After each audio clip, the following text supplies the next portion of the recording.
Good morning and welcome to another one in the series of breakfast briefings that Represent is having. Today we're pleased to have Kelly Dittmar, who's a professor of political science at Rutgers, and she's the director of an important group, the Center for of American Women in Politics. We track what they say about Pennsylvania. We track, go onto their website. It's fascinating. It's where you can find out how poorly Pennsylvania is doing in the country in terms of electing women. It's also where, that's obviously my slant to what you publish in a very unbiased way.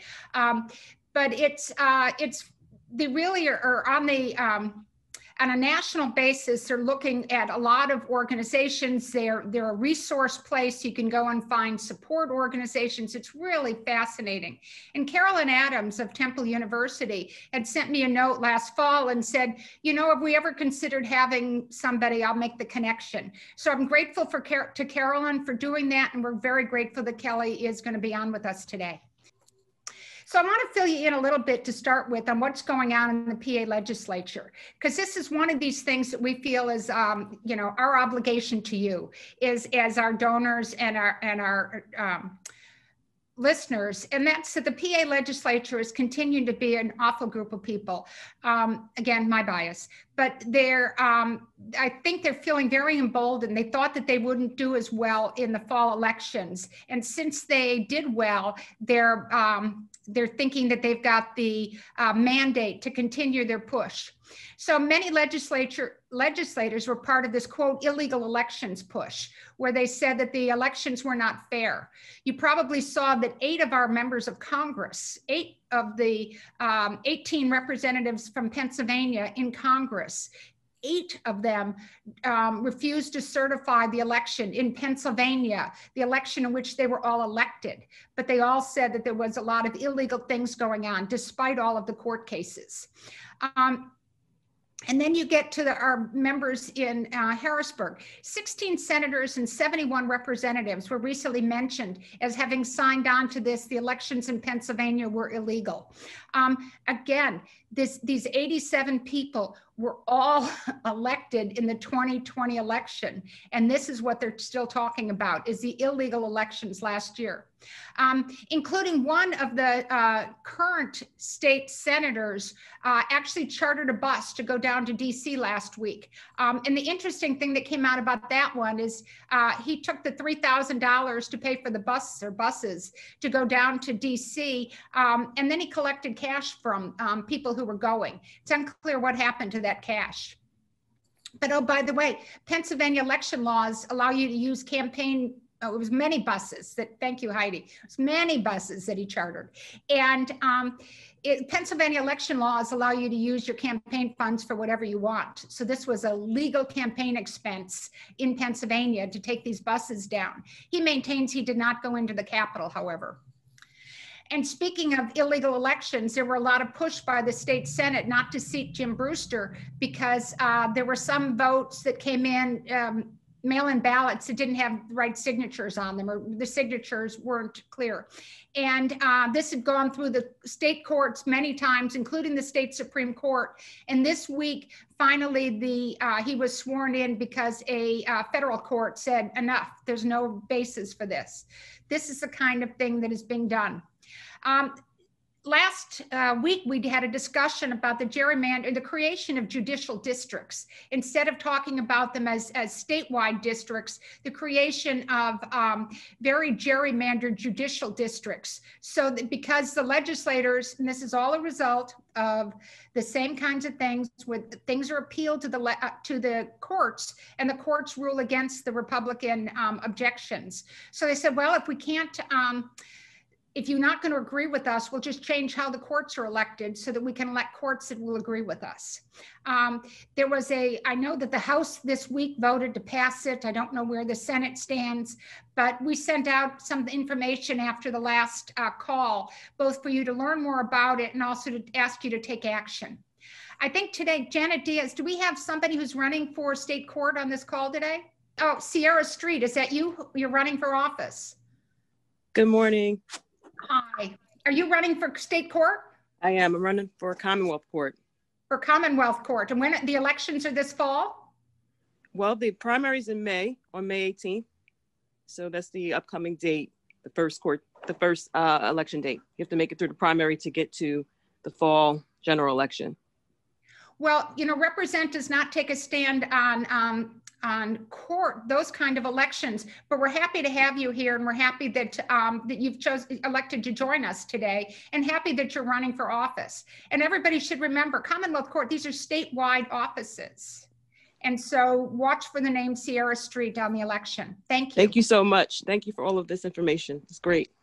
Thank you. And I've already talked to many of our donors who have said that they've been contacting legislators. But the big issue is going to be if this constitutional amendment is on the ballot in May. And so guess what, people? You may have the opportunity to vote against this constitutional amendment and for Sierra Street in November. So thank you. So these are some of the founding principles of Represent.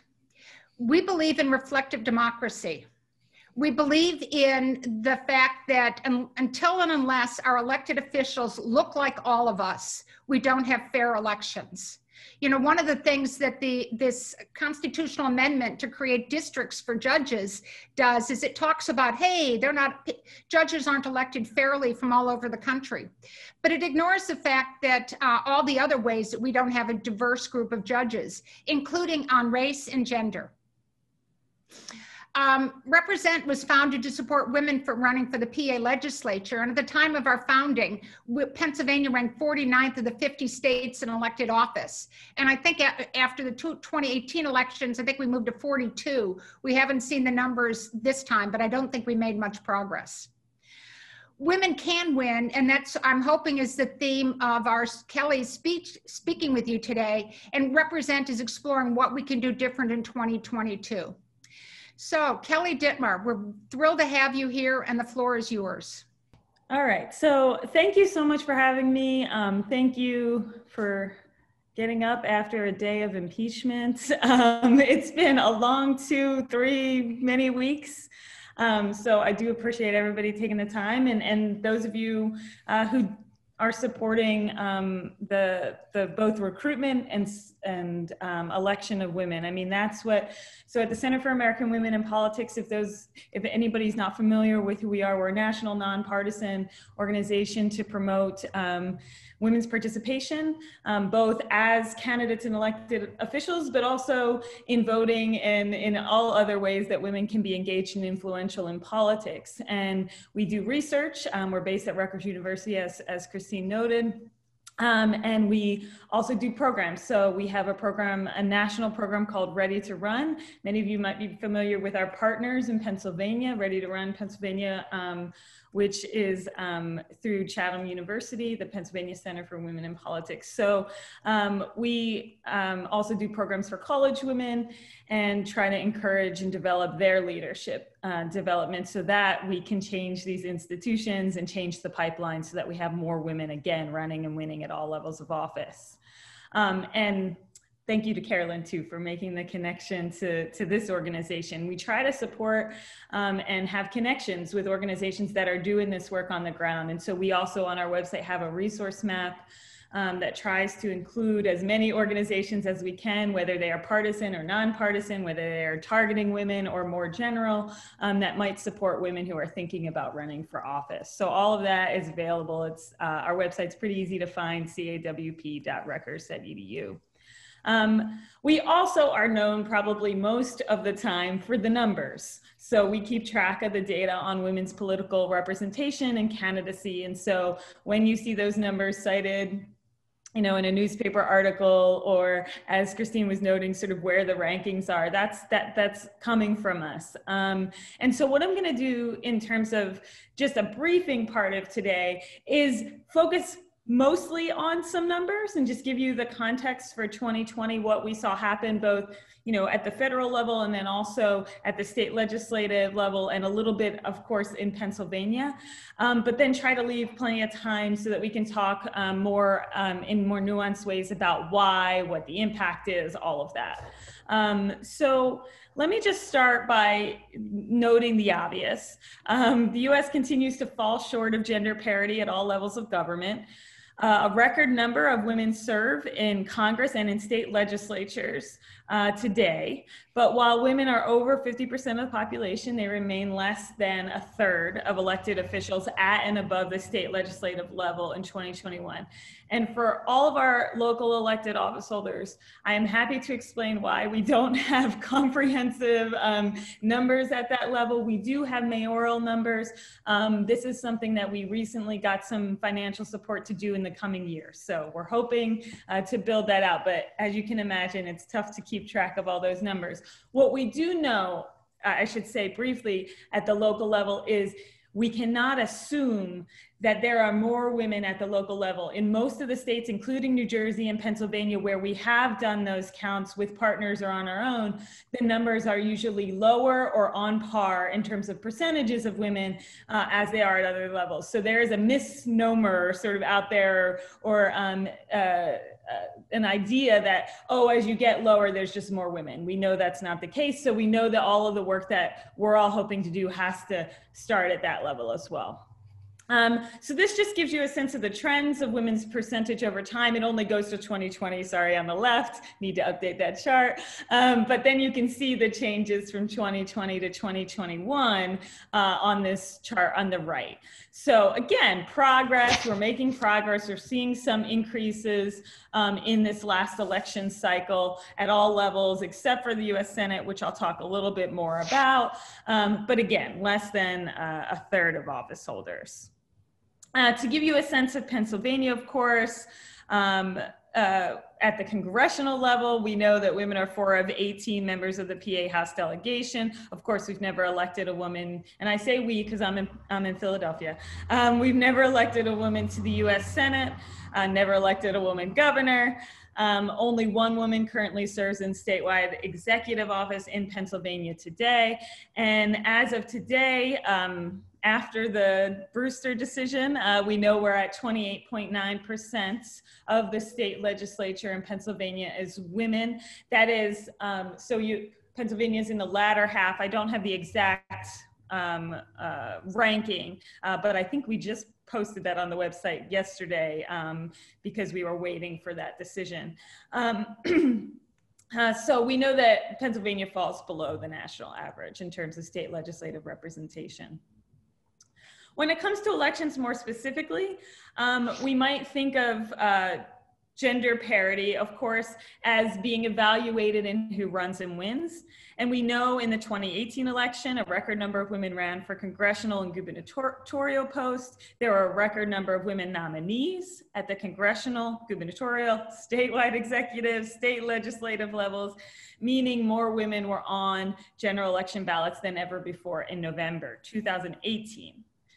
And that yielded record levels of success and representation for women, what we saw going into the 2020 election. I should also note that women's success begetted larger successes. And what I mean by that is, for example, women candidates accounted for more than 50% of the flipped seats from Republican to Democrat across levels of office.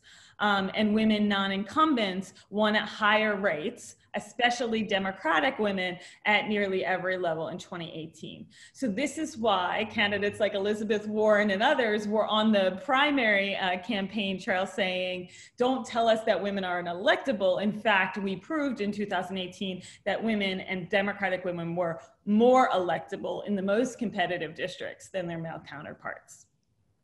That said, women remained less than a quarter of candidates on primary ballots across levels in 2018, so even in this record year of women, and less than a third of candidates on general election ballots. So let's look at what that looked like in 2020, or the trends over time. So 2020 showed similar trends, including positive signs towards increasing women's candidacies and nominations, and the diversity as well, racial and ethnic diversity of those women candidates and nominees, so that those trends were continuing.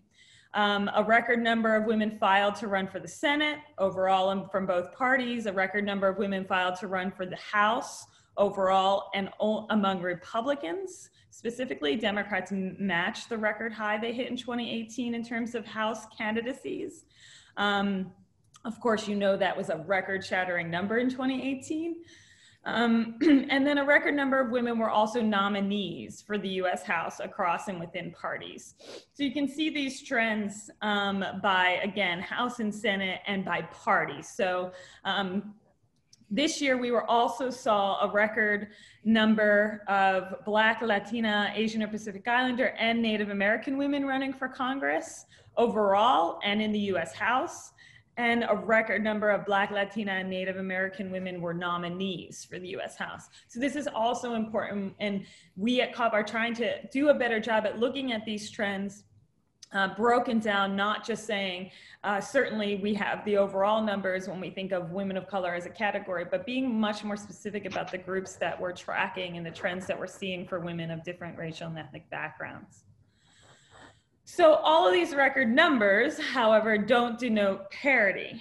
Women were still 29.1% of House candidates, for example, and 35.6% of nominees. So progress, but still less than that 50%.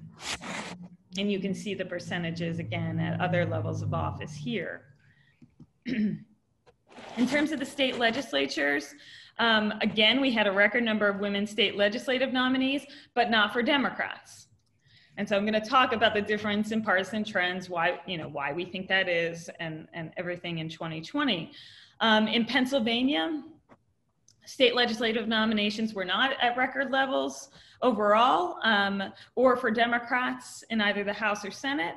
But Republican women did reach a record high in terms of Pennsylvania House nominations.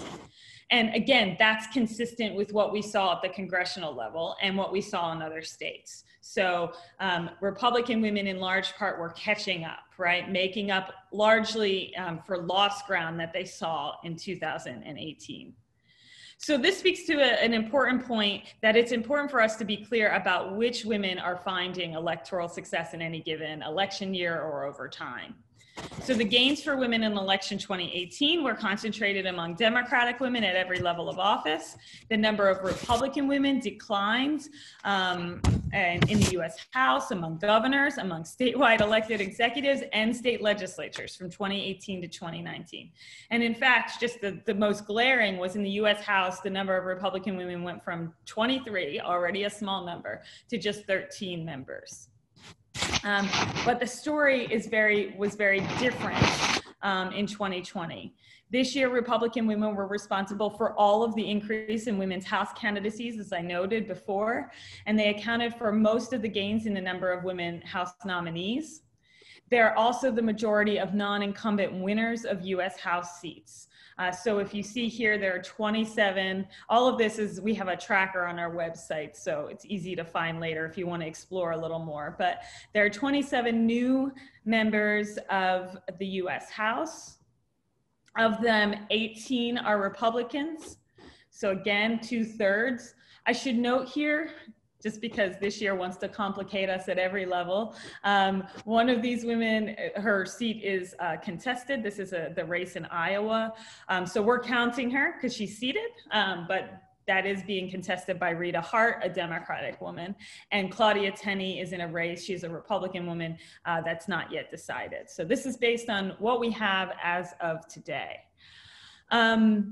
As I noted, not only are Republican women the majority of new House members, but they're also responsible for flipping 10 House seats from Democrat to Republican, including 4 seats that were lost by Democratic incumbent women, and now stay with me, that won those seats for the first time in 2018. So remember, I was talking about the gains for Democratic women in 2018 who flipped seats. 4 of those lost seats to Republican women who flipped them back in 2020. So again, this is a trend we're seeing not just in the House level, but also in state legislatures across the country. And so we're going to be digging in on some of those numbers now. We're going to do a post-election report and try to look at how many of those flips did we see, women to women, et cetera, across the country. So as a result of this, Republican women not only made up for the seats they lost in 2018, but will hold a record number of House seats in 2021. They'll be at 29, and their previous record was 25. What's important to note, of course, is they will still be less than 7% of all House members. And more specifically, despite their gains, Republican women were a minority of candidates and nominees. Basically, Republican women are still far less represented than Democratic women are within their party or among women. And so the partisan stories we tell about this election and more broadly need to have all of that context. Yes, this was a better year for Republican women. They're still falling quite short of Democratic women when we look at aggregate numbers and when we look at candidacy and nomination. As of today, just to give you a sense,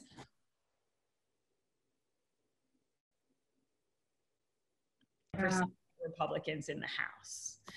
So again, they're much better represented. All right.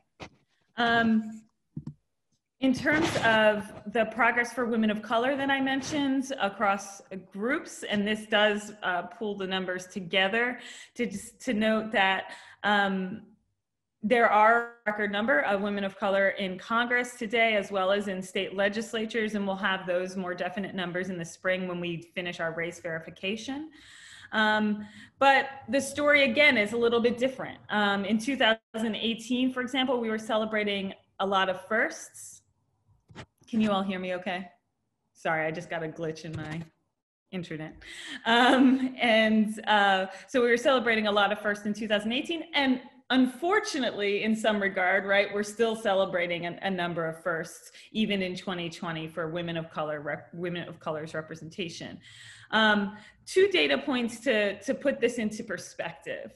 As of today, 25 states still have never sent a woman of color to Congress, including 46 states that have never sent a woman of color to the US Senate, 46 of 50, and 26 states. That includes Pennsylvania. It includes Pennsylvania, absolutely, in these numbers, and 26 states that have never sent a woman of color to the US House. And then Pennsylvania, have we ever had a woman of color in the House? I don't think so. I don't believe so. I don't think so. I should have put my handy map up. But 5 women of color, just another point of reference, 5 women of color have ever served in the US Senate. And if you look at the number of white men, as of the end of 2020, 69 white men served, right? So that context to understand that the progress for women of color is important. It was fairly incremental as you look at these numbers, right? We went up from 44 to 48 women of color in Congress. That's largely a partisan story, although we do have a record number of Republican women of color at 5. That is the record.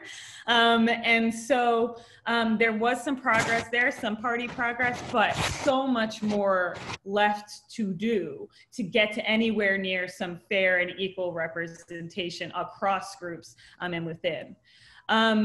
More specifically, I mentioned 4 non-incumbent Republican women of color won seats this year. These include, and also a Democratic woman, include the first Asian Republican woman in Congress, and also the first Korean American women in Congress. 3 Korean American women were elected. It also includes all of the new women of color, include the first woman of color and first Black woman to Congress from Missouri, Cori Bush, and Marilyn Strickland is the first Black woman. She is also Korean American to represent Washington in the House. So basically, any conclusions that our work is done, that this group's work is done, that our work at CAWP is done to get to women's political equality are certainly premature. We have a lot more work to do, particularly work to do across party, racial, and ethnic, and geographic lines. Quick note on the Senate. I should have noted this. Oh yeah. So the number of women in the Senate will go down. So as of today, we're even. We have 26 women in the Senate. That's what we left the last Congress with. But Kelly Loeffler lost her race in Georgia, so she'll be unseated as soon as John Ossoff is seated. And of course, Kamala Harris will ascend to the vice presidency. So this is a significant point of progress to have a woman vice president, of course, but that also means we lose a woman in the Senate, and more importantly, we lose the only Black woman in the Senate. And so we will go into the rest of the 117th Congress with that level of underrepresentation, both that sort of intersectional underrepresentation, race and gender in the US Senate.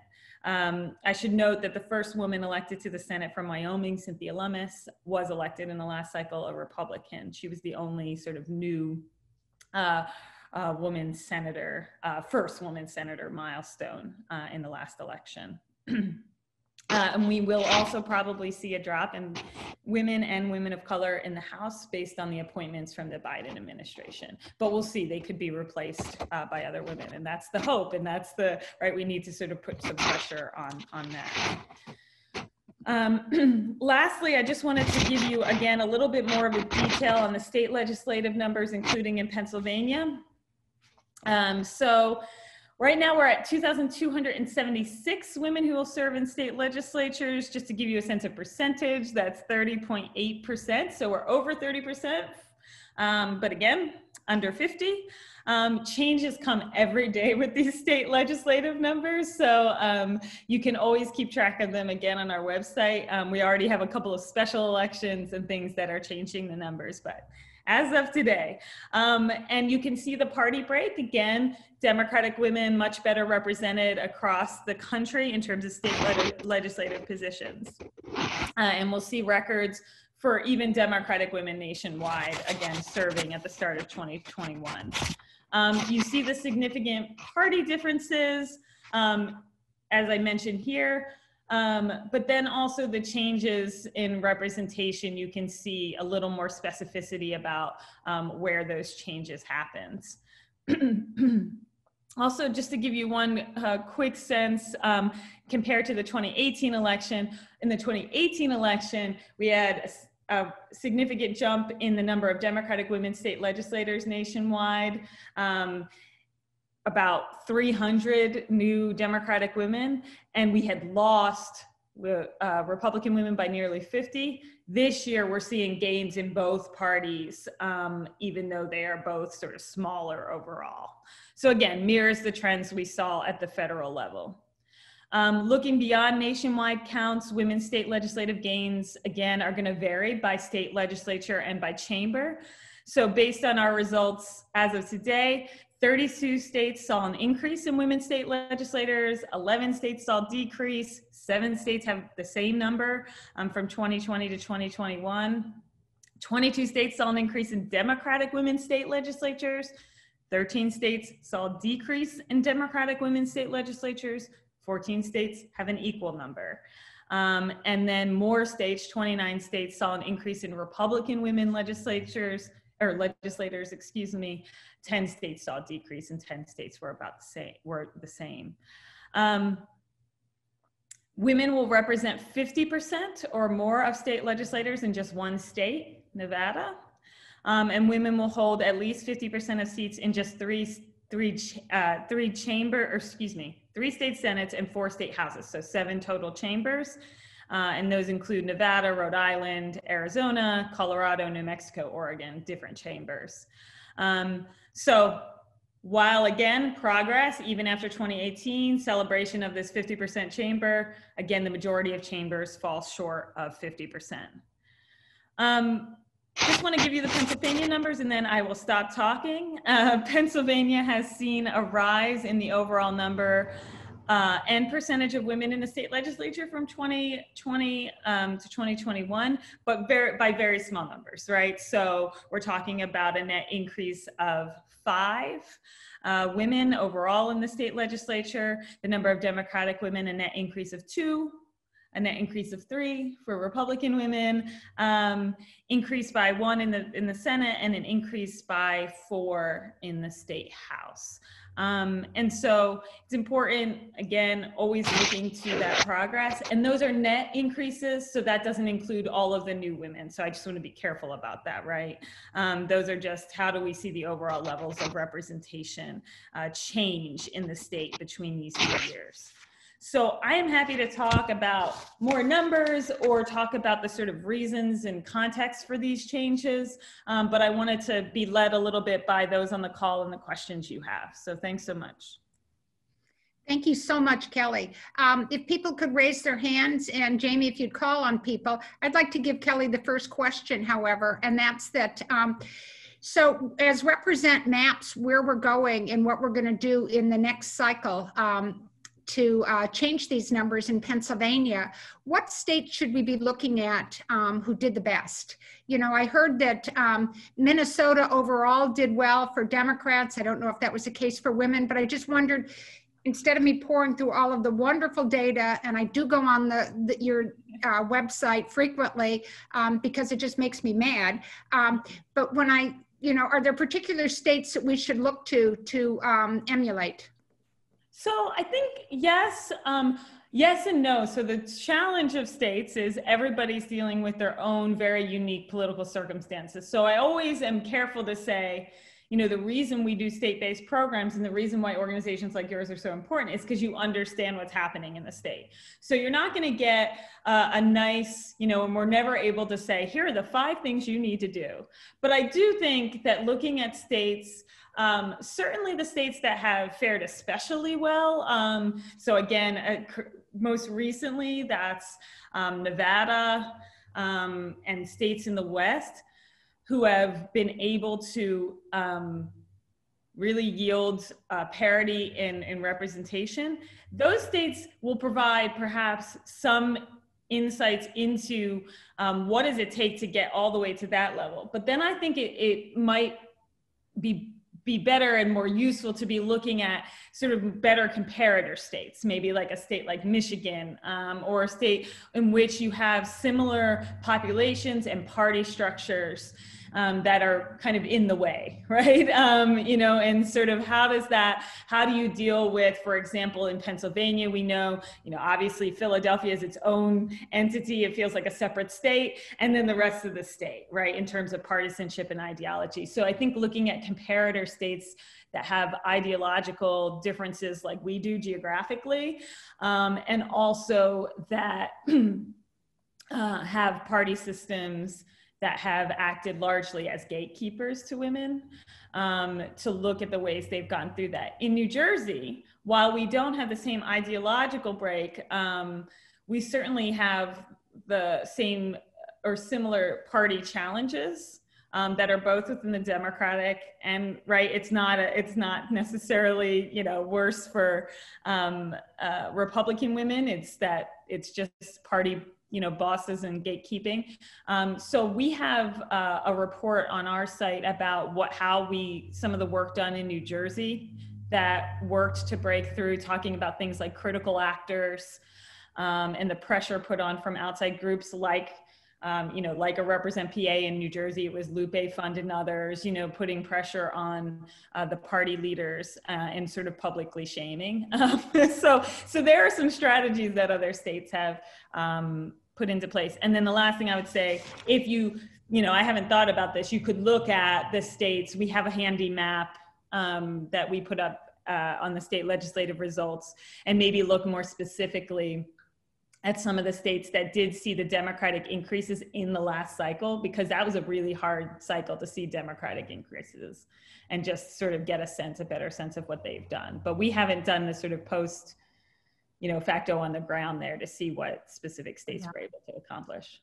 I appreciate that you brought up gatekeepers, because one of the things that we go through now is what kind of analysis is being done by the party, and what kind of, you know, and a lot of, and what's going on in the grassroots groups like ours. You know, one of the reasons that we came into being was that a firm belief that Pennsylvania didn't get to be 49th in the US in terms of women in elected office without the Democrats being fully complicit. And there wasn't a lot of motivation for change on the part of the Democrats.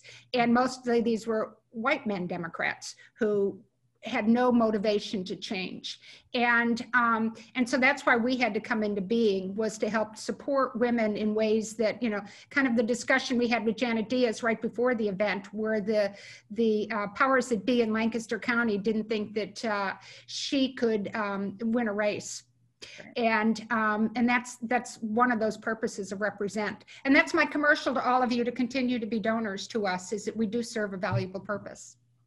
Yeah, absolutely. I mean, I will just say briefly, just to second that. That is how we have seen largely women make that change, is that they've mostly done so apart from the party structure. Now, that doesn't mean that the party eventually, right, there has to be the coordination. That's the goal, right? That you put enough pressure on them and then you get enough supporters, and what I was mentioning sort of academically as critical actors. So these are champions, and they can be, you know, and in fact need to be white men, right? That are within the structure who say, okay, I now see this is important.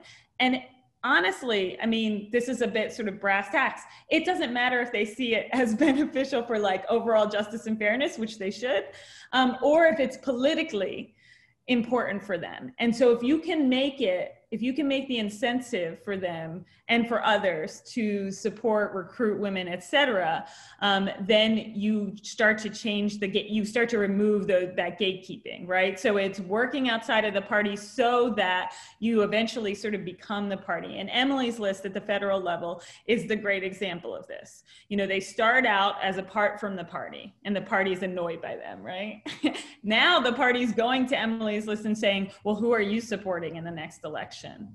Because the party realizes, the Democratic Party, if we put our, you know, support behind the guy who's running against the Emily's List candidate, that's, you know, $3 million or however much money they're going to invest, and the money from their donor pool, that's going to be lost because that's not going to the male candidate. And so unfortunately for some people in our system, right, money certainly speaks volumes in terms of incentive as well. And just for everybody else's knowledge, you know, Represent worked completely outside the system in our first few races.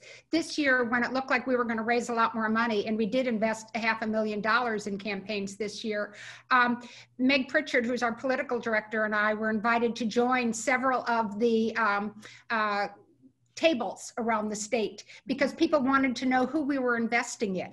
And, you know, and they saw that money that we invested in primaries was effective, and we put up some wonderful candidates. So we're making progress, but we're still going to stay outside the system. No, I mean, that's necessary. But it means that if there are folks that you support that ultimately become in party leadership, then you have that leverage within, right? It doesn't mean the organization becomes part of the system, but it means you start to have allies that are within the system. Actually, right now, I think we're finding most of our allies to be other people who are outside the system, but, you know, whatever it takes. That's the evolution. Yeah. Heidi, do you want to ask your question?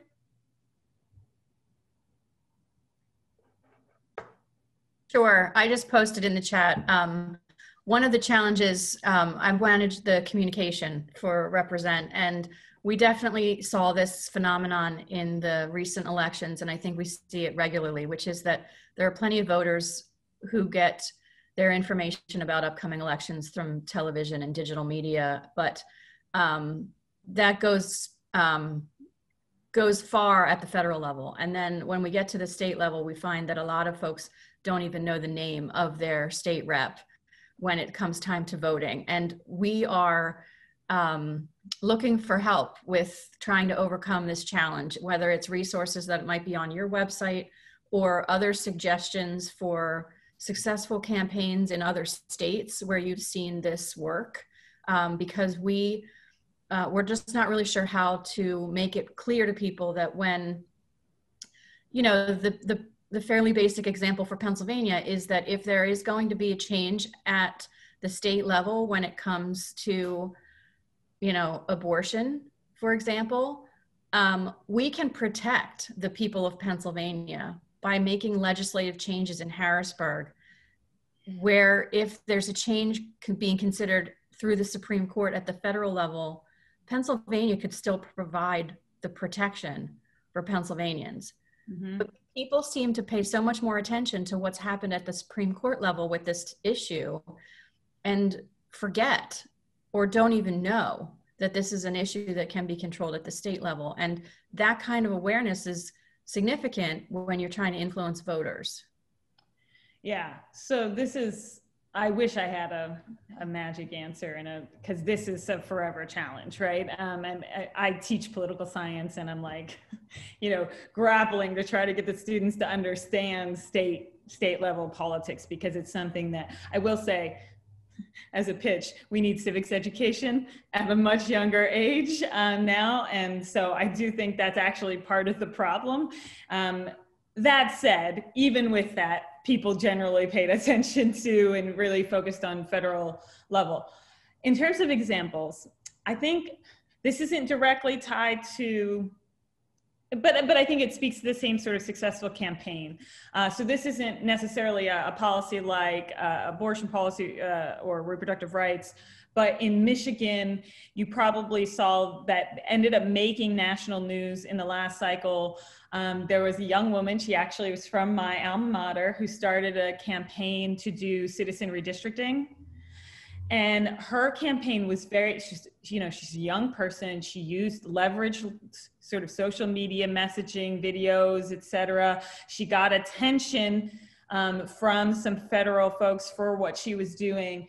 And what it ended up doing was like educating Michigan voters about redistricting, which is a hard thing to do. And she was quite successful at it. And they ended up voting in through initiative, the Citizen Redistricting Commission.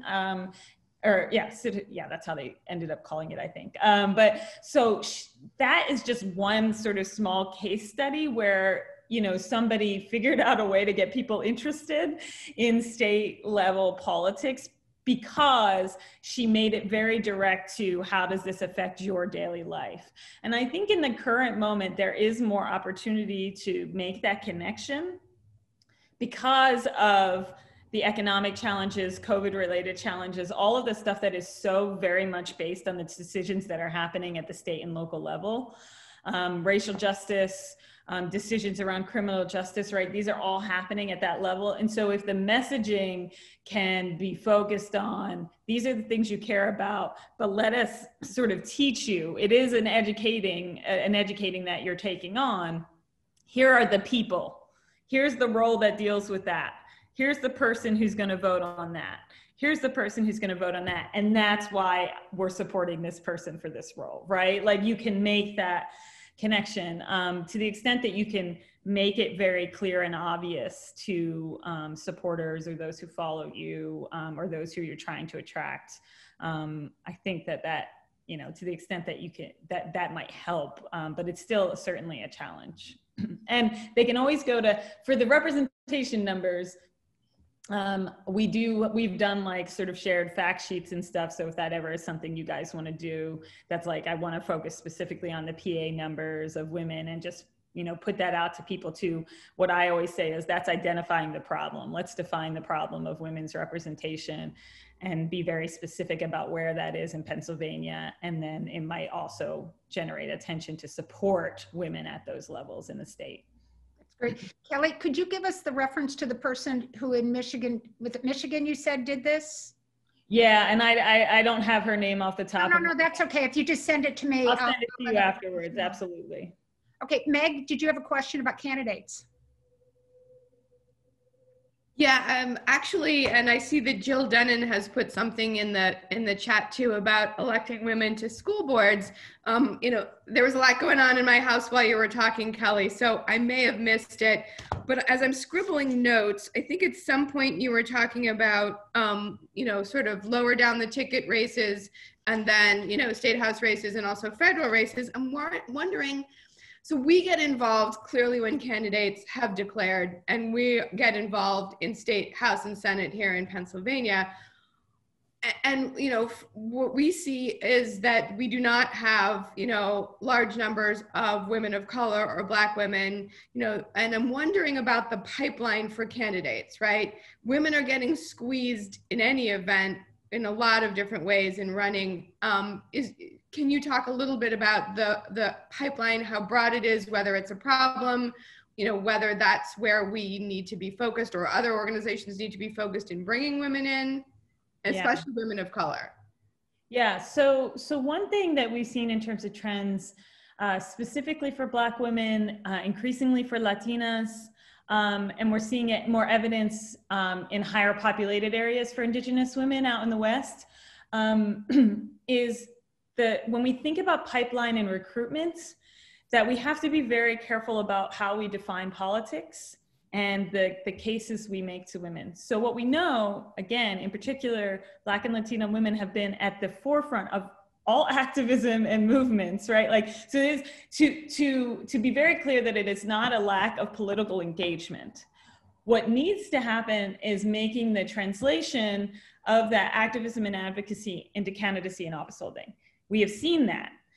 So I mentioned Cori Bush from Missouri. Almost like sort of a textbook case there of somebody who was on the front lines of Black Lives Matter movements in Missouri, ran for the first time, was not successful in 2018, kept running, was successful this time around. But we've created institutions, especially in Pennsylvania, that are unfriendly and unrepresentative when it comes to race. And so in order to, again, make the case that this institution that has formally excluded and then informally excluded you for so long is the place where you can get things done, when I have been getting things done in my community outside of this, that's a harder case to make. And so, you know, we've been working with organizations at CAWP. So we work with Higher Heights. Higher Heights is an organization to support Black women specifically. We've worked with Latinas Represent. Naleo has done some specific work on Latino representation. And there are a number of groups. And like I said, we have a sort of resource map, but I'd also be happy to follow up with you guys, make some connections. But making sure that we have a good message on why this is so important, and then the actual support to make sure that it is doable, right? So you can't just go out and say like, no, I know this has been a really, you know, there are these distinct challenges, racism, sexism in the system, but we really want you to do it still. You have to sort of also make the case as an organization that's advocating to say, we are gonna help navigate and contend against that. We're going to give you money, right? So money is a bias. What other ways are you going to get through the gatekeepers? How are you going to defend when issues come up on the campaign trail? So I think having a real robust support infrastructure that addresses the very real differences in experience and challenges for women of different racial and ethnic groups, different class backgrounds, different sexual orientation, right? So we get into all sorts of different brands of diversity, and then making sure at the table in talking about how you're going to navigate that, there are women representing those groups.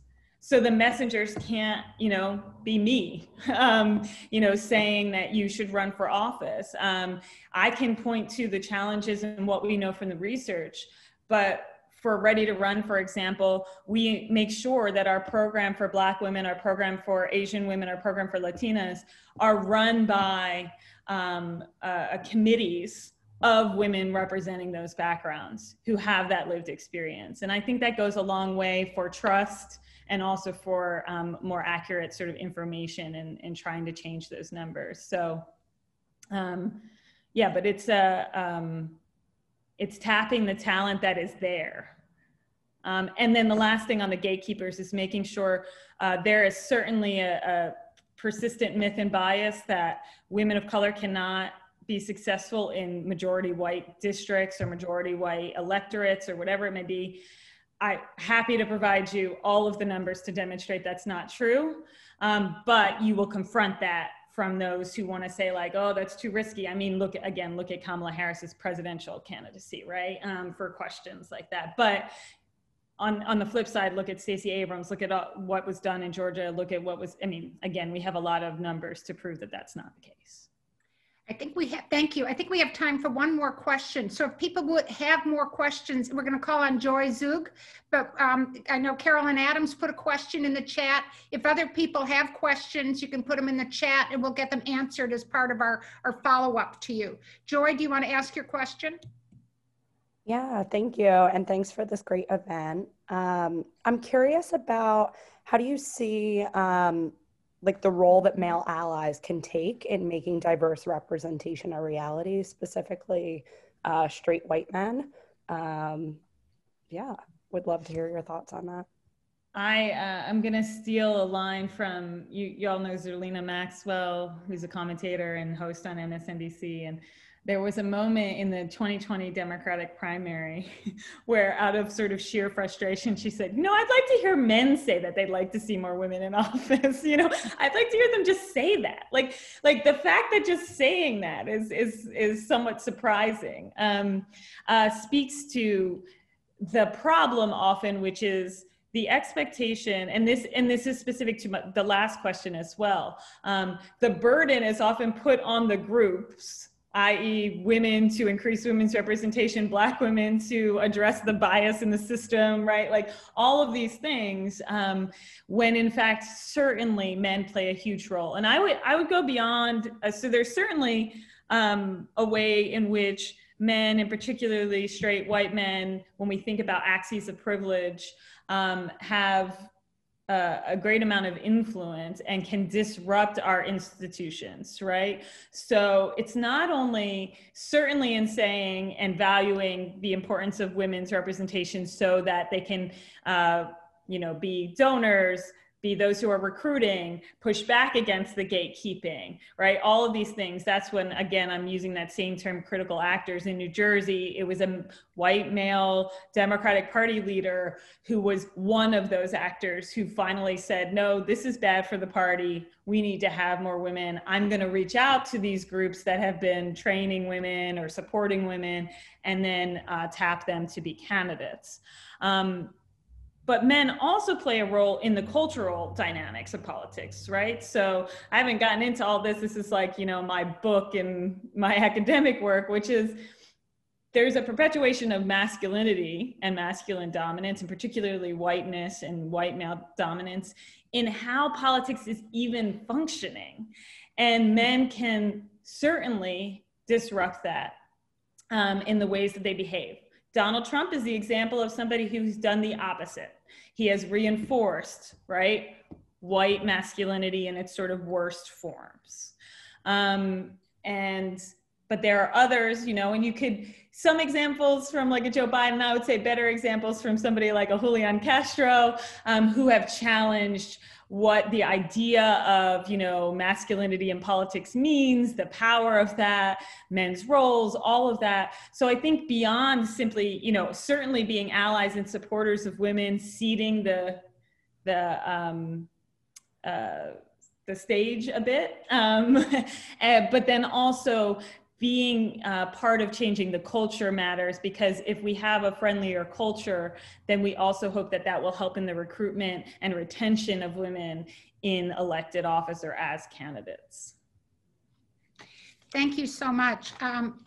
I've been scribbling down notes because it means that we have a lot more work to do, because we're not there. Thanks. So, and this is often my plea to all of you is, I found you so inspirational, Kelly. I know a lot of this stuff. I talk about a lot of this stuff, but you remind me of all the work that needs to be done. And so please volunteer with us.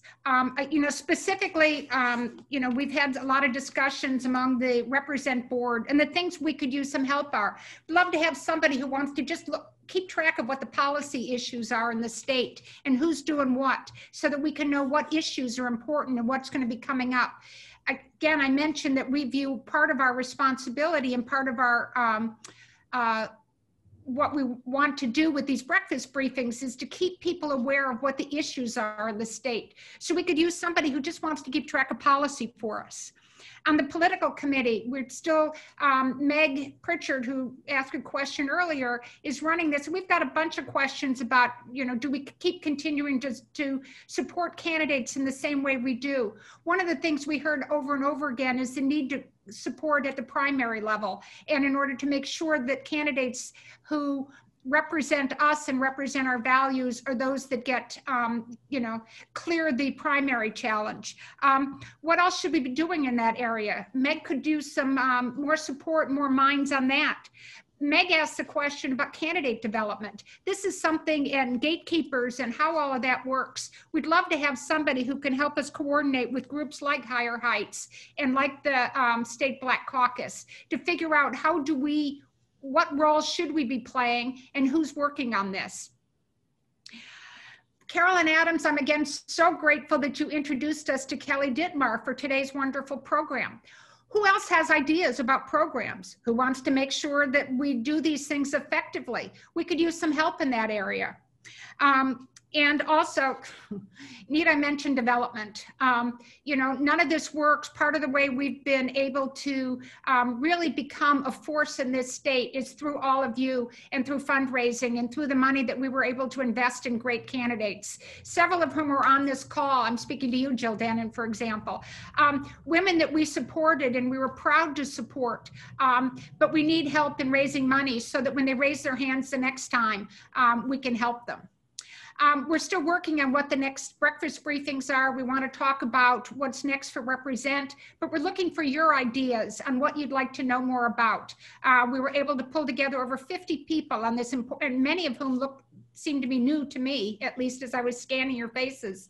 So what else can we be doing? What else is valuable? We've carved out 8:30s for breakfast briefings. Who else do you think we could have? We've never had anybody turn us down when we've said, please, would you like to talk to a group of 50 to 100 smart, capable, mostly women, but also some men around the state of Pennsylvania? Who else should we be having? And obviously, not so obviously, we're most interested in women's voices, because the important thing is for the candidates to hear and for us to always remember is women's voices don't always get heard.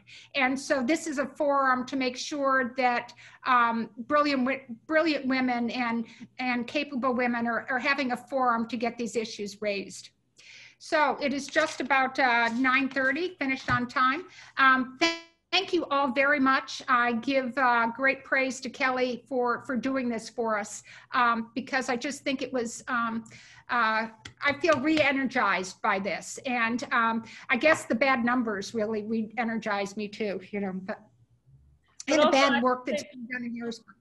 Positively, you know, thank you to what you're doing, because that's obviously, it's making a difference. And even if this cycle felt hard, just note that it was hard everywhere. And so actually Pennsylvania fared better, if you can imagine, in terms of Democratic women's representation than a lot of states. So it's just a little bit of saying like, that matters, that y'all are doing this work and you're here having these conversations. So thank you. I know I can be the half empty person at any point. Because there are, but you know, we do have quite a few women in our state legislature who say thank you to us frequently, because they know both candidates that we helped, but also people who made it through to be elected officials who we helped. You know, women like, we have two women who took over for Democratic men. And so they didn't help flip the legislature, but both Amanda Capoletti and Carolyn Comita both credit us with helping their campaigns. So, and there were others. So I know that we've been part of the process, and we'll continue to be here. So come and help us, give money, give time, and let us know what you'd like to do. Again, thank you very much, Kelly. Thank you.